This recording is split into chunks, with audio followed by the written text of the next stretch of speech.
Welcome to the CEC Report. It's the 27th of November. I'm Robert Barwick and I'm joined today by CEC leader Craig Isherwood. Welcome, Craig. Yeah, thanks, Robbie. In this week's CEC Report, who put Turkey up to provoke world war?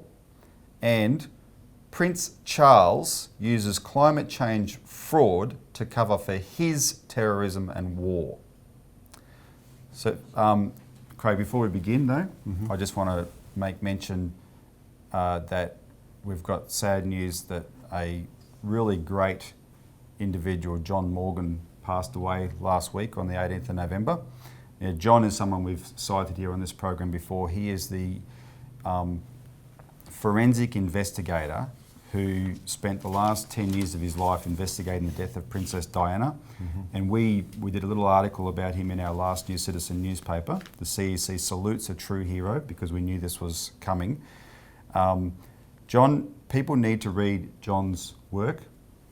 He did this he did his investigation under immense, difficult physical conditions because he had a condition called multiple system atrophy. But he lasted longer than he thought he would. And in that time, he put out about a dozen books on the case of Princess Diana. And I mean they're forensic. This person is not a conspiracy theorist. He wrote book after book after book that detailed every aspect of what happened and the cover-up.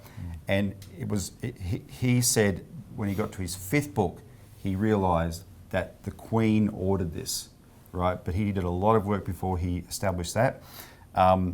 People, if they want a sample of John's work, I really recommend they read the smallest thing he did, which is a Paris-London connection, right? You can find all this stuff on Amazon online. But his other works are just as important. They're much more comprehensive. And he was a really, really great guy. And everyone who worked with John found themselves very elevated by the type of person he was, right? So he finally lost his struggle, which he'd waged for a decade last week. And we really are going to miss him. I mean, he had the courage, Robbie, to name that Queen Elizabeth herself was behind the murder of Diana. Now, for our listeners and viewers, that's pretty stunning. But he doesn't make these claims, like just throw them out there to defame us, besmirch the Queen. He does it because he's backed it up with precise evidence of this, and this is what's in his book. So for a guy to do that, it's incredibly brave. No, it is. And John was a Kiwi, but he spent most of his life in Australia. So we'll miss him. Our condolences to his wife, Lana, and his stepchildren. But I have to emphasise for the readers, for the viewers, read his material and see it for yourself.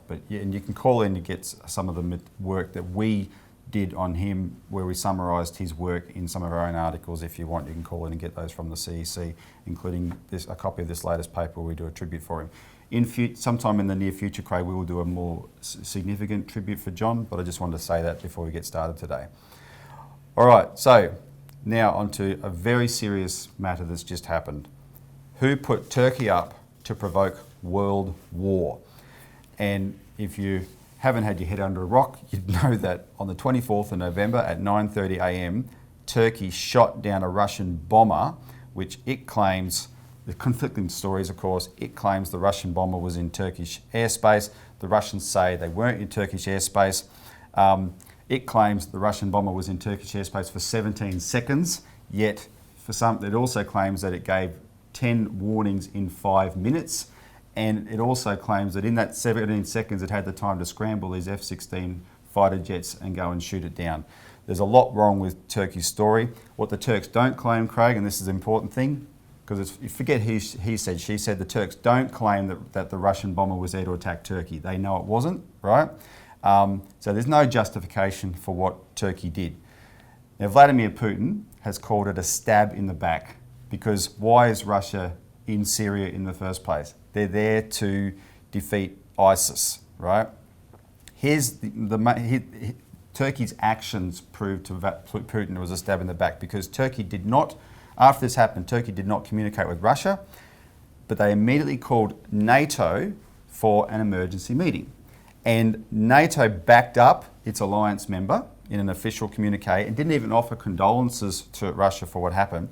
Most importantly, the two big NATO members, the United States and the UK, immediately backed up Turkey and Obama called Erdogan, the president of Turkey, to assure him that he fully supported Turkey's sovereign actions. It's interesting here because Putin came out very shortly afterwards and said, what, is NATO now going to be used to support ISIS? That's right. Because Turkey has been responsible for, the conduiting of money and so forth, as Putin illustrated at the G20, that a number of the G20 nations were funneling funds to ISIS. So, and Turkey is one of the main, on the Turkish border, is one of the main areas that illegal oil for the ISIS. Well, that's the point. Funding comes into the world. There's a real world principle here. An organisation like ISIS can't exist without funding, and Putin had just turned his attention to that, and that put Turkey in the spotlight. Just before, we're going to take a break in a second because I want to deal with this more fully after the break, but just before we do, Lavrov, the foreign minister of Russia, pointed out that the president of Turkey, Erdogan, when he was the prime minister of Turkey in 2012, after the Syrians shot down a Turkish plane after a short incursion, said that a short incursion into another nation's airspace cannot justify an attack on it. That's what Turkey itself said. Mm-hmm. So by its own metric, what it's done is wrong. Lavrov has charged that what the Turkey did was premeditated, and he made a phone call to John Kerry, the US Secretary of State, where he pointed out that the Turks use these US-made F-16s, and under the agreement that they have with America when they buy these F-16s, that they have to clear them for use in an offensive attack with the Americans first, but also Russia and America have signed these deconfliction deals to make sure these type of things can't happen between them. Part of that. Yeah, when America signs, it signs on behalf of all its partners, including Turkey, right? So America is responsible for this, but let's take a break, and when we come back, we're going to establish that more fully.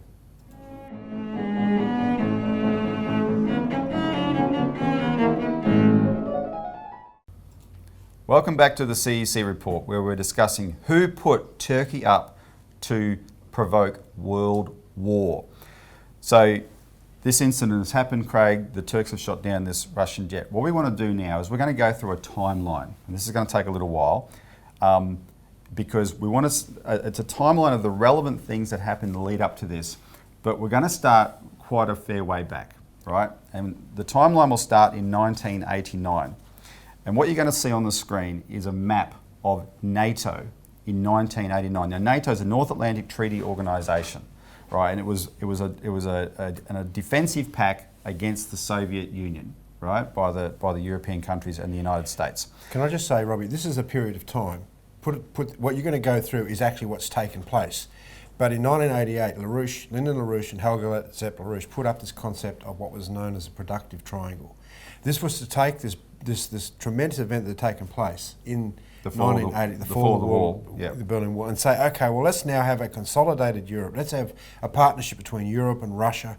Let's use high-speed rail, economic development, and so forth. So there was a great degree of optimism. Yep. Now, this was also based on the premise, as you say, that NATO was going to be dissolved, and that was going to be all used for cooperation more than anything. Well, NATO didn't need to exist anymore. That's right. Right. So, I mean, this is a directionality that the world was taking, and there was an impulse towards that. Today, you now have the BRICS countries representing the very same idea of cooperation and development, and you have, the strategic partnerships that are taking place along the very lines of what LaRouche proposed and Helga Zepp LaRouche proposed on the New Silk Road back in the 1980s. And as that's happened, NATO's become more and more militaristic. So what you're going to go through is, in a sense, what's taken place, which is a total, tragedy compared to what could have taken place from the 1989 period. Exactly. So, all right. So there you see what NATO looks like in 1989. Now, at the time, people like the US government gave the Russians assurances NATO would not expand. But then look at what has happened. So the next map you'll see is what NATO has expanded to since. And I want to, when you look at this expansion of NATO, which has been enormous, consider that while this has been going on, especially since Putin has been president of Russia, we in the West have been told Putin wants to reclaim the Soviet Empire and restore the Soviet Empire, and Putin wants to expand, right? So you've had this massive expansion of an actual military empire called NATO, no expansion on the Russian side, except one little thing that we'll come to in a minute. So that's set the stage for this. So NATO is the key here. Now, the next time in the timeline is May 2012. We're jumping forward to May 2012. That's relevant because in that month, the United States DIA, Defense Intelligence Agency, sent a report to the White House that the American and British strategy in Syria was leading to the creation of Islamic State. That they said this is going to create an Islamic State, quote, and this is the quote, and this is exactly what the supporting powers to the opposition want, opposition to the Syrian government that is, in order to isolate the Syrian regime. And earlier in that document, they had identified those supporting powers as the West, which is the United States, United Kingdom and France, the Gulf states, Qatar and Saudi Arabia, and the one country they named, not in a category but as an individual country, Turkey. Right? Turkey was identified in that document as wanting the rise of Islamic State. So, next date on the timeline, March 2014. This is what I alluded to before. That was the month Russia annexed Crimea. Russia did that after the US ran a coup in Ukraine using violent neo-Nazis, and after the Crimeans voted overwhelmingly to join Russia. And it's important that we say that, when we say that, Robbie, concretely, Victoria Newland, the Assistant Secretary of State she came out and said that the US had funded $5 billion into 2,000 groups to establish a government that was pro-West, not pro or sympathetic towards Russia. She said that as it's like a victory speech after the coup. And the next step would be eventually get Ukraine to also join NATO, which means NATO will be right up on Russia's border. All right. Which is something that Russia would not tolerate. And that's exactly. July 2014, the British Parliament Defence Committee issued a report recommending lowering the threshold for invoking NATO's Article 5. Now, Article 5 is where, if that's invoked, every NATO member is on a war footing to defend one NATO member. So if one NATO member is attacked, Article 5 is invoked and every NATO member is now fighting the country that attacked their NATO member, right? That's what Article 5 is. So they said we want to lower that threshold so that irregular warfare acts can also trigger Article 5. And what they said were irregular warfare acts were the things they were accusing Russia of doing in Ukraine, right? So that decision was we want to be able to pull the trigger against Russia quicker.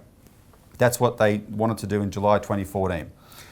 On the 2nd of September 2014, David Cameron warns the European Union, quote, against, quote, appeasing Putin as we did Hitler.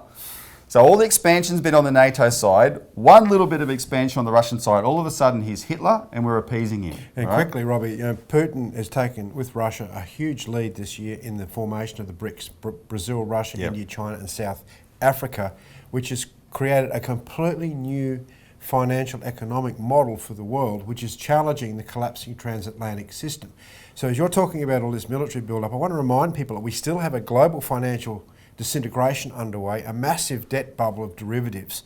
So all of what's taking place in Syria and the consolidation of the attempt to consolidate power in the hands of in the West through using war is a result of the collapsing financial system, of which the BRICS represents a significant and very important paradigm change for the world, of which Russia is leading. Yeah, because the collapse is centred in the transatlantic economies, the NATO members, all they've got left, Craig, in terms of power is military power. And I think the real measure here also, Rob, is the fact that since Russia has intervened in Syria, there's a progress against defeating ISIS. Many of the countries are saying, well, why have we got these sanctions on Russia? Why are we doing this? All right, we'll get to that in a minute. Next step. Next date, late 2014, after the horrific beheadings and mass slaughterings by ISIS, Barack Obama announced a coalition to defeat them in Iraq, which Australia joined. The coalition began a pathetic effort averaging 7 bombing sorties per day against ISIS, and contrast that to when there was a coalition against Saddam Hussein in the first Gulf War. There was over 1,000 bombing sorties a day in the first Gulf War, right? What's been called the coalition against ISIS that Obama announced back then that Australia's been part of has never been serious, has been pathetic. So that was late 2014. September 2015, everything changed. After the mass wave of refugees into Europe, Vladimir Putin at the UN called for an effective coalition against ISIS in Syria that would be legal because the Syrian government would invite them in. The Russians began their military intervention on the 30th of September, beginning with 50 to 80 to 100 sorties per day, Russia alone. The Syrian army began to make rapid ground against ISIS and other rebels with Russian air support. Yet the United States, the United Kingdom and France loudly condemned Russia, and they insisted that it's more important that Assad must go. It was very clear, Assad going is more important than defeating ISIS. However, then the 13th of November, the Paris terrorist attack, which ISIS claimed responsibility for. That created an immediate sea change, Craig, in Europe, right? In terms of the way the European countries viewed Russia's intervention. And France pretty much straight away announced that it was willing to work with Russia against ISIS. And that was a big step for France to make. That was the 13th of November. On the 15th of November, you had the G20 in Turkey, the G20 meeting in Turkey. Vladimir Putin attended that meeting, and if you contrast that one to the G20 in Brisbane a year earlier, 2014, when Tony Abbott said, "I'm going to shirt front Putin, you bet we are," because he's talking to a voice in his head. You bet I am. Putin was a pariah in Brisbane. He was almost a celebrity in Turkey. National leaders queued up to talk to him. Even Australian Prime Minister Malcolm Turnbull announced that the priority was defeating ISIS, not toppling the butcher Assad, even though he still called him a butcher. Which we cover in our Australian Alert Service this week, Robbie, so if people want to get a copy of that and read more about what you're talking about. And Putin, at that meeting, he revealed a dossier identifying 40 nations as sources of funding for ISIS, and he pointedly said including G20 members, and we now know what was in that dossier, or one element that was in that dossier, which was that dossier actually named the son of the Turkish President Erdogan as one of the people involved in the funding of ISIS. Right, that's in that dossier that was at the G20 meeting. Because, Robbie, he's very closely associated with the petrochemical industry, you know, the shifting around of oil and so forth. Yeah, exactly. So then, on the 18th of November, we'll put footage of this on the screen. This was quite famous. Russia bombed this massive ISIS fuel tanker convoy, which was going to Turkey. This is where everyone knew ISIS was making money from oil. Yeah, but who were they selling it to? Turkey, right? And Erdogan's son was involved in this. This is the biggest source of ISIS's income. This was a column of 1,000 tankers, and if you have a look at it, it's really quite stunning. I mean, the US is trying to now play down the fact, it really wasn't 1,000. But if you have a look at those tankers, they're incredibly long columns of just one tanker after the other. No, exactly. And the Russians wiped them all out. All right, now, we haven't finished the timeline, Craig, but we're going to take a quick break now and we'll finish it after the break.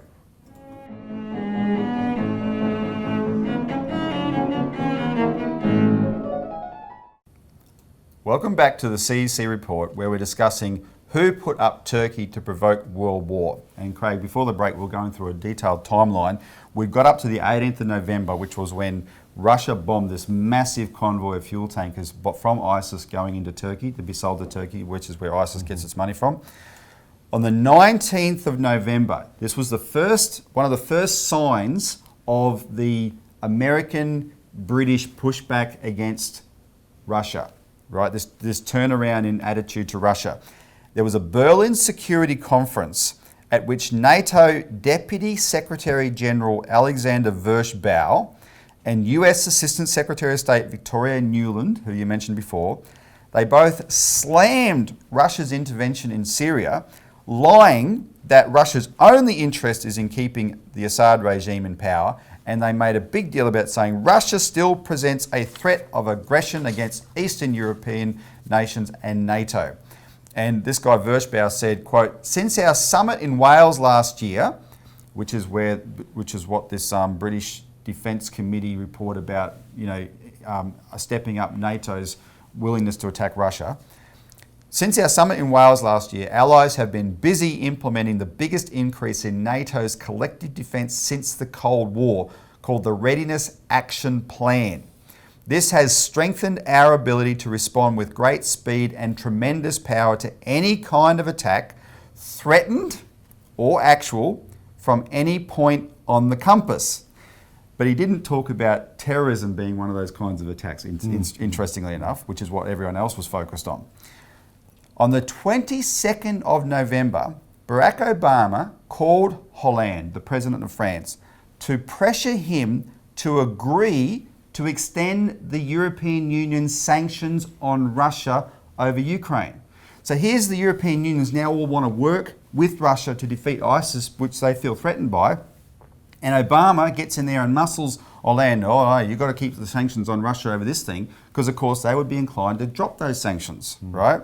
On the same day, the 22nd of November, Ukraine government-backed forces blew up the main electricity transmission lines from Ukraine into Crimea, which plunged Crimea into a total electricity blackout, which was an assault on Russia because Crimea is now part of Russia. The next day, the 23rd of November, David Cameron also met Hollande in Paris to pressure him against working with Russia. And on the 24th of November, the NATO member Turkey shoots down the Russian bomber. The NATO's biggest members, the US and UK, immediately closed ranks. Vladimir Putin slams Turkey for calling NATO but not Russia, and as you said before, he said, quote, "What are they," that is Turkey, trying to do? Put NATO in the service of ISIS? Which was a very pointed question that he asked. So Craig, this timeline shows that what has happened here is they've put Russia in the position that if it responds to what Turkey did, which was a deliberate provocation, it risks incurring the full wrath of NATO, which will start a world war. But as we've been warning about for 4 or 5 years now, a world war is exactly what they want. That's exactly why they provoked Ukraine to do what they did, Rob, with that $5 billion. Victoria Newland again popped up in terms of... Look, what you're seeing is the actual nature, the truth about President Obama. And as you're talking, and I'm thinking, well, if this guy wasn't there and you had a real president of the United States, what would the world look like? It would be completely and utterly different. You'd have peace for economic development. In other words, you'd have massive economic development in the world today. People would be busily developing their economies, producing food, producing electricity, everything we need to sustain a population. But many times, Robert, we have to come back that the overarching reason for all of this is that you have an elite, a global British empire through a financial oligarchy, run through the banking system, which is collapsing, that want to actually reduce the world's population down to below 1 billion people. And this is where Prince Charles comes in, right? Because he's going to very much lead the COP20 green discussions about climate change in Paris in a week or two's time. This guy, as we've documented very clearly in our publications, is personally responsible for conduiting and funding ISIS through the Saudis and so forth. And we put out a press release detailing that this week. People should get on our website. And so this is where the fraud is coming in, is that if people just take the scales off their eyes a bit and look at the nature of the likes of Prince Charles and others who's attacked us, then you can see the nature of the beast. And this is the war driver. All right, well listen, we'll do more on this in coming weeks. Let's watch how it unfolds. We're fighting it though. But that's it, we've run out of time. So thanks for tuning into this week's CEC Report. Thanks Craig, and tune in next week.